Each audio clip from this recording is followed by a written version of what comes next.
8वें अध्याय का प्रथम मंत्र में अर्जुन ने पूछा गीता जी में, किम तत्ब्रह्म, किम अध्यात्म, किम कर्म पुरुषोत्तम, अधिभूतम से किम प्रोक्तम, अधिदेवम किम उच्यते। इसका वह ब्रह्म क्या है?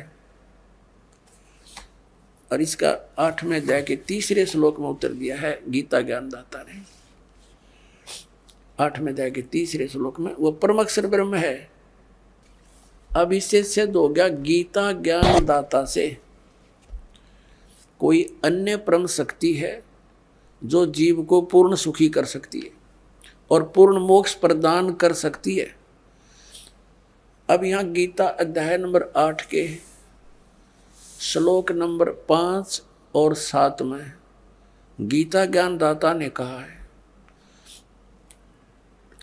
कि मेरी भक्ति कर मुझे ही प्राप्त होगा। और 8वें अध्याय के 8, 9, 10 में 3 मंत्रों में कहा कि उस परमेश्वर परम अक्षर ब्रह्म की यदि तू साधना करेगा, उसकी भक्ति की कमाई के बल से, योग के बल से, भक्ति की शक्ति की ताकत से, तो उसको प्राप्त हो जाएगा। 8वें अध्याय के 13वें श्लोक में गीता ज्ञानदाता अपनी साधना का मंत्र बताता है। ओ इति एकाक्षरम ब्रह्म व्यवहारन माम अनुसमन ये प्रयाति तजन देहम सयाति परमाम गतिम। मुझ ब्रह्म का केवल एक ओम मंत्र है और जो इसकी अंतिम श्वास तक सिमरण करता हुआ, इसका अंतिम श्वास तक सिमरण करता हुआ छोड़कर जाता है, वो ओम से मिलने वाली परम गति को प्राप्त होता है। ओम से मिलने वाली परम गति कौन सी है? ब्रह्मलोक। 8वें अध्याय के 16वें श्लोक में कहा कि ब्रह्मलोक पर्यंत, ब्रह्मलोक में गए हुए प्राणी फिर वापस जन्म मृत्यु में आते हैं, तो इससे भी पूर्ण मोक्ष नहीं हुआ। जन्म मृत्यु का दीर्घ रोग कटा नहीं। फिर 17वें अध्याय के 23वें श्लोक में गीता ज्ञानदाता ने कहा है उस परम अक्षर ब्रह्म के पाणी का, ओम तत्सदिति निर्देश ब्रह्मण त्रिविद समर्थ है।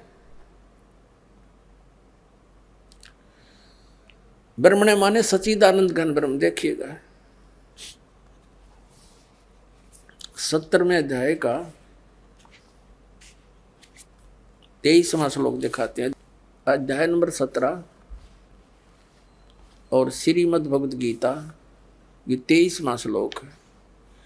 ओम तत्सत इति निर्देश है ब्रह्मण त्रिविद समर्थ है ब्राह्मणा तेन वेदा च यगा च विहिता पुरा।